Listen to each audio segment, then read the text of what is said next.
Hi, I'm Samuel Morgan.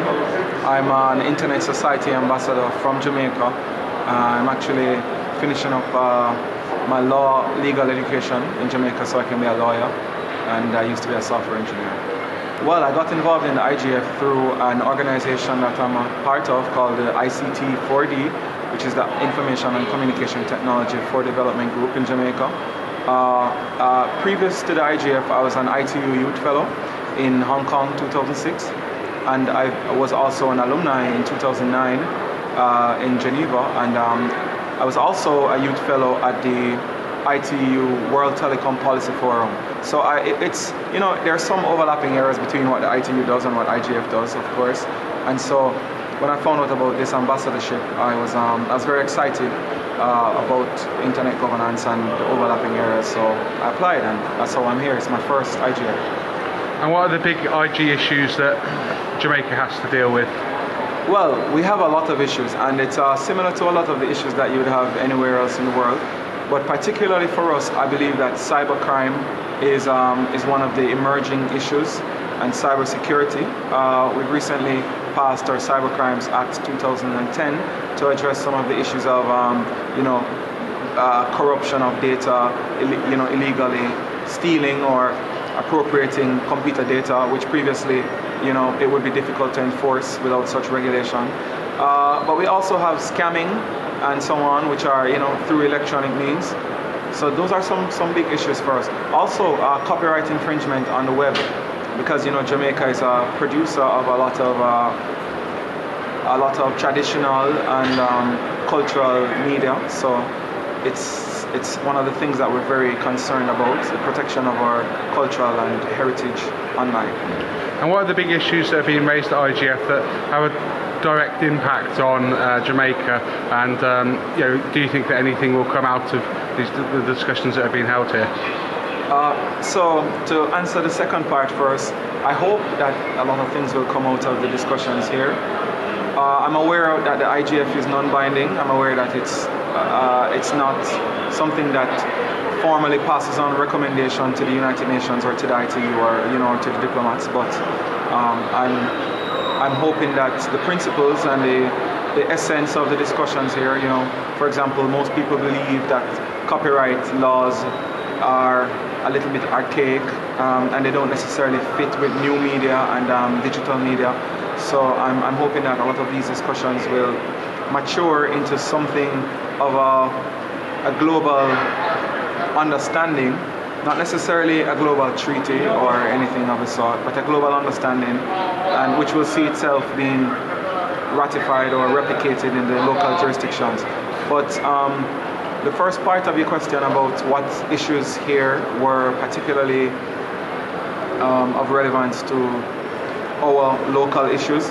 Well, there are some workshops on copyright, and there are also workshops on teaching internet governance in developing countries. I'm very confident that a lot of lessons were learned from what have been happening in the South American context, teaching, So one of the things that I'm interested in doing is in meeting up with people from Jamaica and a lot of people who have the same interests, some of which were here, and starting some sort of program to communicate and teach the general issues and principles of internet governance. So do you think that some of the issues you're facing in Jamaica, which generally affect other countries in the world as well, are almost too big issues to be dealing with on a country-by-country basis? And do you think there should be better integration between countries, something more binding than discussions at IGF, actually help solve the problems as opposed to just discuss them endlessly, as it were?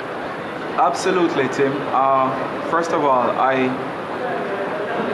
we collaborate globally on a number of issues. We collaborate globally to fight crime. We have Interpol. We collaborate globally for human rights. We have certain standards, certain minimum standards for human rights.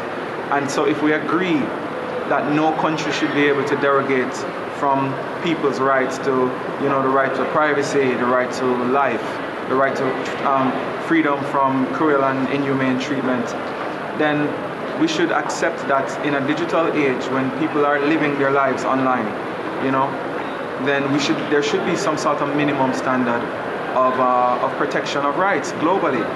And so it is essential that as United Nations, and I don't necessarily mean that in the political context or in organizational context, but and it doesn't even have to be binding, but I believe that some sort of international cooperation on the protection of digital rights is important. It's the starting point. Then you can leave the interpretation to the local jurisdictions. And do you think there should be a specific line agreed, as in a line which says this is acceptable, this isn't acceptable? Do you think there can ever be a line agreed, and at what point do you think we could draw that line? I know it's quite a wide-ranging question, but I suppose easier to say, do you think a line could ever be agreed? It's a great question. I think a line could be agreed on certain things. Obviously, the internet is wide, and there's so many human behaviors on the internet, which a lot of which fall within local jurisdictional authority, right? So, as it relates to things surrounding, fraud and identity theft and issues of national security and so on, you really want to leave those to the local jurisdictions, But as far as the human rights aspect go, nowhere in the world should people's right to privacy be invaded. Nowhere in the world should people be monitored, without reason, because we're aware that rights can be taken away or infringed upon with reason. But again, setting a standard saying that there are these rights, and these are the certain conditions under which these rights can be derogated against, is basically what I'm advocating.